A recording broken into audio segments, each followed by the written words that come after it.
Ủa, Ủa? đâu đây? Giờ Ờ, nãy giờ đi ăn mà đâu mất tiêu rồi.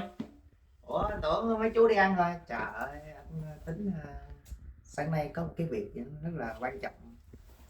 Thì anh mới đi order pick up một cái điện thoại mới ra. Cũng một cái sản phẩm cũng khá là nổi tiếng, cái brand khá là nổi tiếng. Thì chúng mày giới thiệu cho mọi người đây, iPhone. Ghê. Đây là iPhone 15 Pro Max màu titanium tự nhiên. Mình mua bản 256 GB các bạn, thì giá khoảng có ngàn ba thôi các bạn, nó cũng bình thường, đi làm tiết kiệm tháng mua được thôi. Đây các bạn, nó là siêu rồi, cũng còn đàng hoàng nha. Đó, chưa, pick up từ trên Apple Store luôn các bạn. Đó, mình order ngày hôm qua là hôm nay có liền, sáng nay mình đi pick up liền các bạn. Mới ra mình muốn mua thử iPhone xài cho nó biết cái nào nha. Đó, bây giờ mình đi chỗ khác, mình mở hộp, đập hộp. Ok, ok, đây, mình nghĩ là cái nồi đấy, đấy ha. Ok các bạn, iPhone đó, còn titanium. Bây giờ cái hành động này á chỉ làm đúng có lần nha bạn, các bạn đừng có chuyển kênh nha các bạn, nhìn kỹ vô các bạn. Đó, chứ cần lột một cái thôi là mất 1.300. Lột nha. Đây, lột lên trên trước. Hiu, một đường, đường cuối, hai đường.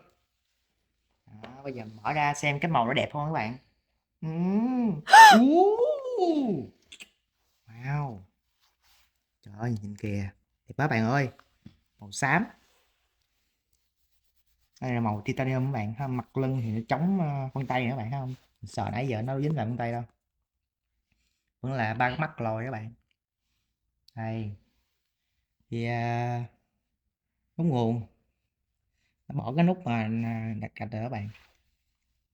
Thì sản phẩm mới của iPhone bây giờ nó là đổi thành đầu USB Type-C rồi, nó không còn là Mac, nó không còn cái củ Lightning nữa. Thì cái nút bấm này hồi xưa là nút gạch phải không, thì nó đổ qua đây thì nó thành nút bấm vậy. Đó, cộng trừ ở đây, đây, đây các bạn, lột lột màn hình nha. Wow, ôi quá đẹp luôn các bạn. Thấy không, không là thiết kế cũ, thay vào cái đầu này và hai cái nút này thôi, thì màu này khác nhau các bạn. Bây giờ mình thử mở máy xem coi có nguồn đây không.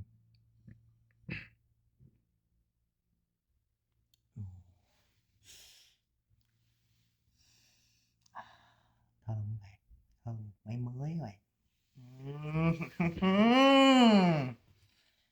Nhưng các bạn đã biết thì mỗi năm mình lại đổi phone một lần các bạn. Mình là người kiểu trải nghiệm những cái gì mới.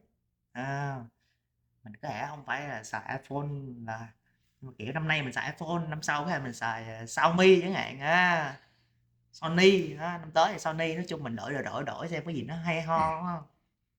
Năm nay mình quyết định xài iPhone các bạn.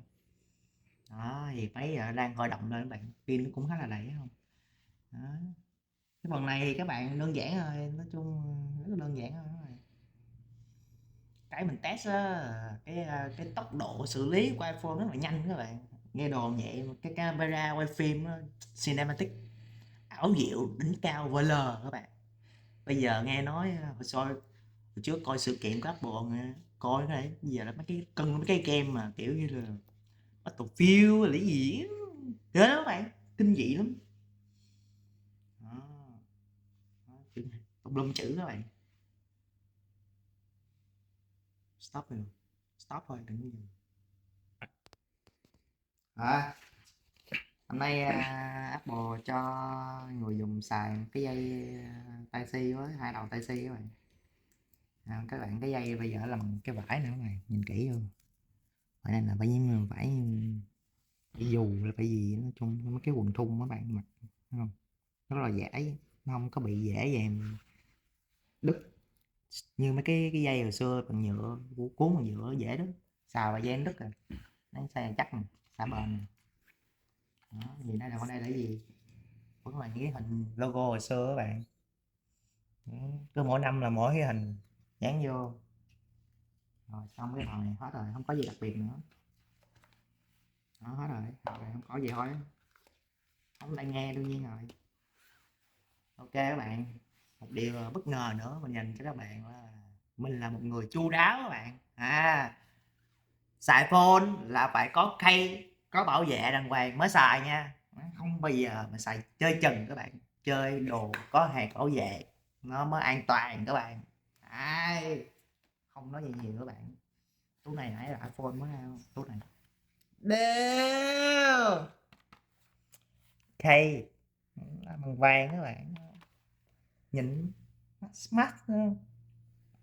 Đó, bây giờ mở ra gắn vô liền, xanh nó hợp không, mình ngắm cái này lâu lắm rồi đó, mua trời ơi, hay có những cái miếng này như là miếng dán cường lực luôn, hay là miếng dán cường lực thì mình cứ việc bỏ vô trước là cái này dán cái sợi sau cho hai miếng dán luôn các bạn. Dù chu đáo này các bạn, gắn vô nha,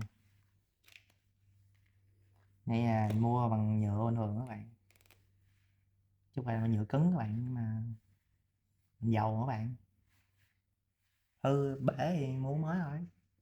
Đây nó, mấy cái này nó bảo vệ mấy cái camera của mình thấy không, những cái sạc massage luôn luôn. Các bạn nhìn không, màu nền là màu bạc, màu viền là màu vàng, như một món trang sức cao cấp, quá đẹp luôn. Đó, bây giờ mình set up cái máy xong, mình sẽ đi dán lại cái màn hình, thế là hết. Rồi sau đó mình sẽ test các bạn cái những cái gì mới mới ở đây ha. Ok các bạn, đợi mình set up cái đã. Ok.